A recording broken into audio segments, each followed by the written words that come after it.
3절을 보면 에브라임은 내가 알고 이스라엘은 내게 숨기지 못하나니 에브라임아 이제 네가 행음하였고 이스라엘이 이미 더러웠느니라.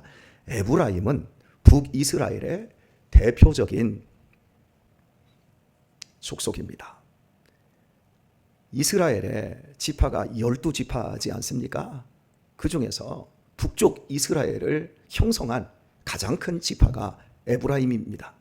그리고 에브라임의 주도로 북이스라엘이 만들어졌기 때문에 하나님께서는 북이스라엘을 지칭할 때 이스라엘아 이렇게도 말씀하시고 에브라임아 이렇게 다른 표현으로도 말씀합니다. 어떤 책임을 물을 때, 제가 우리 가정에 아들 셋이 있을 때 가장 무겁게 책임을 누구에게 물을까요? 큰아들에게 묻지요.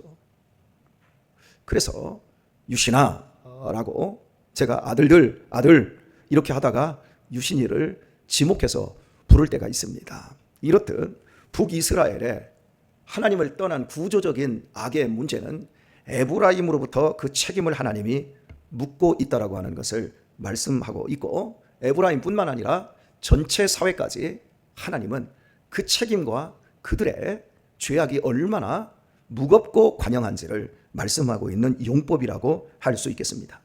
에브라임을 누가 아십니까? 하나님이 아십니다. 또한 이스라엘은 내게 숨기지 못하나니, 하나님은 이스라엘 백성들의 숨은 죄까지 모두 알고 있다라고 말씀합니다. 여기서 안다라는 단어는 굉장히 구체적으로 안다라는 것을 의미하고 있습니다. 개념적으로 아는 것이 아닙니다. 오늘 순주가 오늘 새벽 예배에 나왔는데, 순주가 새벽 예배에 나왔다라는 것을 저는 알고 있지만 순주가 지난밤에 잠을 잤는지 자다가 나왔는지 여기에 무슨 이유 때문에 나왔는지 저는 알지 못합니다. 하지만 하나님께서는 구체적으로 또렷하게 순주가 왜 여기에 나와 있는지를 정확하게 아십니다. 이렇듯이 하나님은 에브라임과 이스라엘의 구조적인 죄의 문제를 구체적으로 정확하게 알고 계신다고 지금 표명하고 있습니다. 우리 집안에 말만 하면 거짓말하는 우리 아들 하나가 있습니다. 이 아들로 인해서 신뢰를 가질 수 없으니 얼마나 힘이 드는지 모릅니다. 저는 이 아들이 행동하는 것, 또 얼굴에 스쳐가는 어떠한 느낌, 이런 것만으로도 우리 아들이 지금 거짓말을 하고 있구나, 우리 아들이 지금 진실을 말하고 있구나, 이런 것을 거의 압니다. 그리고 거의 맞습니다. 그런데 저는 거의 맞추지만 어떨 때는 크게 실수할 때가 있습니다. 아이가 가진 진실을 제가 거짓이라고 얘기합니다. 우깁니다. 안 믿어줍니다. 그러다가 그것이 진실로 드러나면 굉장히 아버지로서 미안하고 곤욕을 치른 경험들을 여러 번 갖게 되어 있습니다. 사람이 거짓돼도 다 거짓은 아닙니다. 거짓 쪽에 많이 기울어져 있어도 진실할 때가 있어요. 그렇다고 우리 모두가 진실한 것 같지만 온전히 모두 진실하지는 않습니다. 그래서 사람 속에는 거짓과 진실이 함께 교차합니다. 사랑합니다마는 사랑 속에 증오라는 감정도 들어있지 않습니까? 이렇듯이 우리는 획일적이지 않습니다. 하나님은 이스라엘 백성들의 죄악들을 구체적으로 그들의 문제를 정확하게 알고 있습니다. 그리고 계속해서 말씀하십니다. 이제 네가 행음하였고 이미 더러웠느니라. 그들의 상태가 음행으로 말미암아 더럽다 책망하고 있습니다.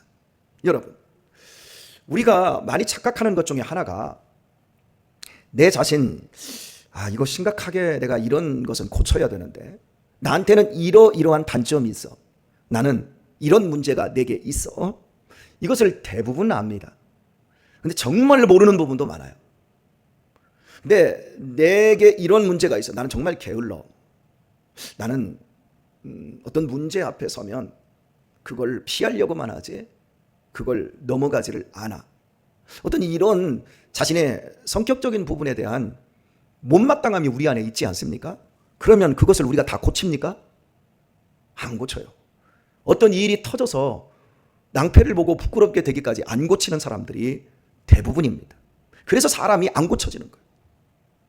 우리 유신이가 공부하는 방법을 이제 좀 알더라고요. 예전에는 공부하는 걸 보면 지 아는 것만 해요. 공부하자 그러면 아는 것만 열심히 하고 모르는 걸 제껴두더라고요. 그래서 제가 여러 번 얘기를 했어요. 공부는 아는 것을 하는 게 아니라 모르는 것을 알아질 때까지 하는 것이다. 그랬더니 지금 이 녀석이 아버지 옛날에는 제가 공부를 한 10시간씩 했는데 그때보다 지금 한 2시간, 3시간 하고 오히려 공부의 효율이 훨씬 올라진 것 같아요. 본인이 그걸 느끼는 거예요. 실제로 여러분 공부를 잘 하는 애들은요. 시험을 딱 마치면 그럽니다. 시험 잘 봤어? 그러면 못 봤는데요. 그리고 자기가 틀린 문제를 정확하게 알아요. 하지만 공부를 못하는 애들은 어디 시험 잘 봤니? 그러면 잘 봤대. 그리고 나중에 실제 성적이 나오면 성적이 엉망이에요. 그러니까 이미 시험 점수가 나오기 전에 아는 거예요. 공부를 잘하는 애들은 내가 모르는 문제가 무엇이다. 모르는 문제, 못 푼 문제, 그리고 아리까리한 문제가 몇 문제였다라는 걸 정확하게 알아요. 하지만 공부를 못하는 애들은 다 아는 것 같아. 다 모르는 거예요. 여러분, 우리가 신앙생활 할 때 우리 자신이 고쳐지지 않는 문제가 어디에서 오는 겁니까? 안다고 생각하는 데서. 근데 우리의 의식이라고 하는 것은요, 억제라고 하는 방어기제와 억압이라는 방어기제가 있어요. 억제는 의식적으로 누르는 거예요. 내가 지금 화장실을 가고 싶어요? 그런데 예배 시간이지. 목사님 설교하는데 어디를 나가? 빨리 설교 끝날 때까지 참아야지 하고 억제할 수 있어요. 그런데 이건 의식이잖아요. 하지만 무의식이라고 하는 것이 있어요. 전혀 내가 의식하지 못하는데 나를 막 억압해서 누르는 게 있어요. 이걸 억압이라고 그래요. 억제가 무서울까요? 억압이 무서울까요? 억압이 무서워요. 억제는 화장실 가면 돼요. 상황이 개선되면 내가 그걸 해결하면 아무런 문제가 안 생겨요. 그런데 내가 인식하지도 못하고 의식하지도 못하는 나도 모르는 무의식에서 억압은 반드시 그 사람의 신체에 문제를 만들든지 그 사람의 인간관계 속에서 나도 모르게 아주 인간관계를 파탄내는 나쁜 것으로 나오게 되어 있습니다. 그런데 우리들은 이제 설교를 의식적으로 들어요. 의식적으로 들으면서 아는 거야. 맞아. 그런데 내 무의식 속에서 내가 치료되어져야 되고 내가 회개해야 될 그 부분에 대해서는 계속해서 방어를 하고 억압을 하는 거야. 그러니까 신앙생활을 하면 할수록 자기 자신의 내면을 솔직하게 하나님 앞에 내어놓고 하나님, 난 이런 문제가 있어요. 우리가 기도할 때 하나님, 나를 더 알게 해주세요. 나를 제대로 아는 만큼 하나님을 압니다. 하나님을 아는 만큼 나를 압니다. 내가 하나님을 정말 알고 하나님을 정말 사랑한다고 하는 건 예배를 드리고 기도를 하고 금식하는 것, 헌금하는 거로 드러나지 않고 내 이웃을 사랑하는 척도로만 드러납니다. 내가 관계하는 사람들을 내가 얼마나 받아주고 견뎌주고 인내해주고 지지해주고 참을 수 없을 때 더 참아주고 견딜 수 없을 때 더 견뎌주는, 나를 위한 것이 아니라 너를 위해서 하는 것으로만 우리의 신앙의 건강과 참 진실성이 나옵니다. 산속에 들어가서 가부좌 틀고 자기를 금욕하고 극기하는 것으로 하나님이 우리를 아는 것이 아니고 내가 또 하나님을 아는 것이 아니고 우리가 내가 이웃을, 내 주변의 사람들을 진실되게 사랑하는 것만으로 하나님을 아는 지식이 참인지 거짓인지가 발견되는 겁니다. 그래서 야고보는 우리에게 너희가 보이지 않는 하나님을 사랑한다 하면서 보이는 형제를 사랑하지 않는데 어떻게 너희가 하나님을 사랑한다는 것이 있을 수가 있느냐, 이런 식으로 우리에게 묻습니다. 또 이런 표현을 한번 쓰도록 하겠습니다. 하나님이 우리를 아신다고 하는데요, 여러분은 여러분을 정말 사랑하십니까? 내가 내 자식을 사랑하든지 내 남편을 사랑하든지 우리가 교우들을 사랑할 때요, 내가 내 자신을 진심으로 사랑해보고 내 자신을 위해본 적이 없는 사람은요, 자식도 사랑 못하고 남편도 사랑 못해요. 그냥 억압하고 통제하는 대로 가는 거예요. 자, 한번 물어보겠습니다. 여러분들이 교회를 위해서 정말 헌신하고 충성하고 사랑합니다. 매우 고맙습니다. 그만큼 여러분 자신을 위해서도 시간을 쓰시고 여러분 자신을 사랑하는 것을 하실 수 있기를 바랍니다. 내 자신을 사랑해보지 않고 내 몸을 아끼는 것을 해보지 않고 내가 누군가의 몸을 아끼고 사랑해요? 반드시 문제 생겨요. 왜냐하면 나를 이기고 나를 극복하고 나를 사랑하는 훈련이 되어 있지 않고 어떻게 내가 타인을 사랑해요? 우리 강대식 집사님은 강대식 집사님을 믿습니까? 우리 강대식 집사님 자신을 믿고 자신을 사랑하고 나 이 정도면 괜찮은 사람이야 라고 인정하십니까? 그걸 해주셔야 돼요. 내 안에 겉으로는 나 막 똑똑한 척하고 나 잘난 척하고 굉장히 자부심이 많은 것처럼 행동을 하는데 내면은 나는 모자라. 나는 아직도 형편없는 인간이야. 나는 아직도 너무 부족한 인간이야. 속은 그러고 있어요. 그 사람이 다른 사람을 진심으로 인정해주고 다른 사람을 진심으로 공감해줄까요? 절대 못합니다. 제가 절대 못한다고 말씀드린 것은 하는 척은 할 수 있지요. 얼마든지 겉으로는 할 수 있지요. 그런데 진심으로는 안 돼요. 여러분, 저는 제 단점을 알기 위해서 부탁히 하나님 앞에 기도합니다. 왜냐하면 제가 인간관계를 해보면서 이제 한 50여 년 이렇게 오면서 늘 반성하는데 사람들이 나를 만나면 불편해하는 사람들이 있어요. 왜 그럴까? 공감과 지지를 못해요. 가르치려고만 들어. 근데 제 주변에 목사님 한 분은 누구하고도 잘 지내. 모두가 다 좋아해. 왜 그러지? 근데 그분은 이렇게 같이 대화를 하잖아요. 그러면 막 이렇게 대화를 막 얘기를 해요. 그럼 저분이 A라는 분이 예를 들어 3명 얘기합니다. 그리고 A라는 분이 막 이야기를 하면 어머, 이야 그렇구나, 멋있다. 권 목사 대단한데, 와 하나님이 엄청 사랑하시겠다. 계속해서 공감해 주는 거예요. B라는 사람이 또 얘기를 하니까 그래서 너무 아팠겠다. 얼마나 힘들었어? 이래. 근데 저는 A라는 사람이 그렇게 얘기하면 그건 김 목사가 좀 생각이 모자라서 그런 거야. 그건 이렇게 해야 돼. 가르쳐. B라는 사람이 또 난 정말 애들 때문에 미치겠어. 왜? 가만히 들어보다가 머리를 그렇게 쓰면 나는 홈스쿨을 해. 나는 하루 애들하고 밥을 3끼를 해먹으면서도 이렇게 살아. 야코를 죽여놔. 제 대화법이 얼마나 무지한지. 여러분 우리 교회 안에서도 그러잖아요. 우리 교회 안에 딱 한 2분 있어요. 그 여자분들과 딱 대화법이 2분이 계시더라고. 어떻게 대화를 하냐면 나 막 힘든 얘기를 해요. 나 너무 힘들어요. 요즘 막 이렇게 하잖아. 그러면 그래?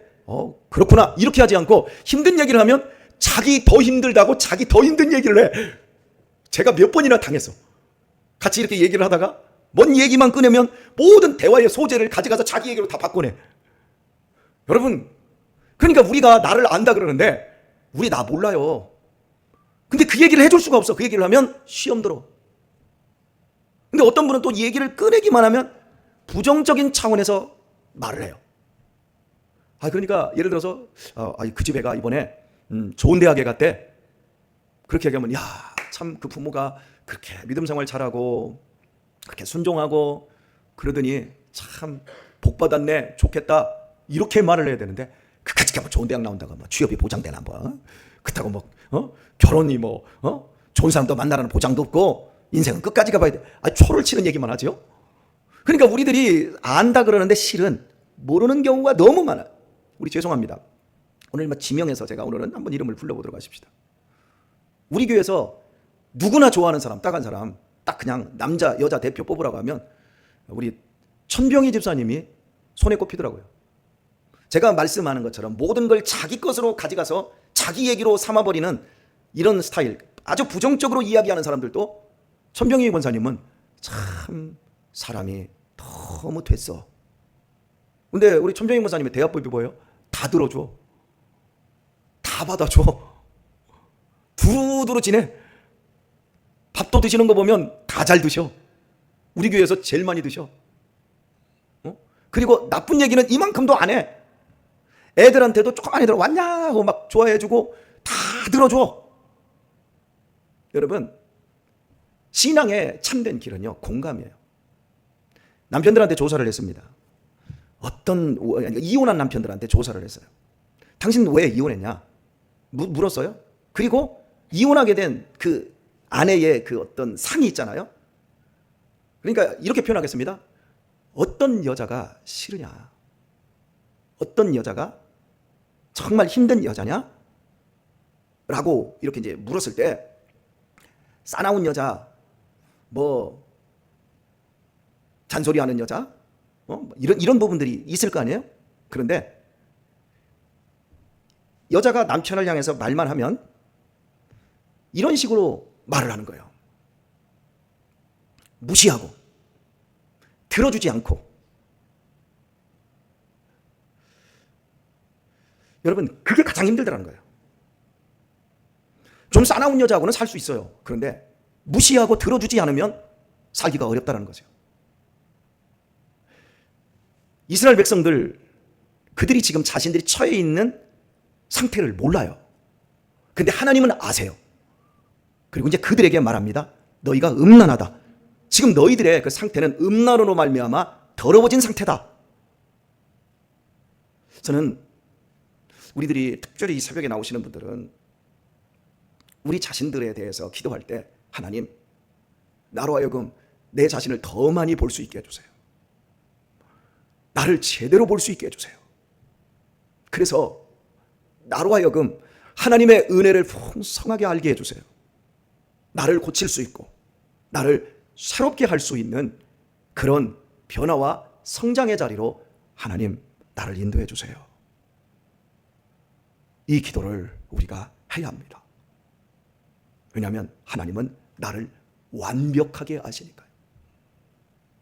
오늘 말씀을 맺습니다. 여러분, 억제하는 것은 그리스도인이 너무 잘합니다. 금욕하고 손해보고 이런 건 정말 잘하는데요, 억압된 부분으로 인해서 우리의 인간관계가 망쳐집니다. 나도 모르게 누르고 있고 나도 모르게 억압되어 있는 것들이 반드시 어딘가로는 터지기 때문에 그렇습니다. 오늘 하나님, 나로 하여금 하나님께도 내가 숨길 것이 없고 내 자신에게도 숨길 것이 없이 내 자신이 정말 복음에 대해서 감격하고 내면의 수치심이나 두려움이나 이런 어떤 염려, 이런 부분들을 다 씻어내고 하나님으로만 채워질 수 있는 내 자신이 되게 해주세요.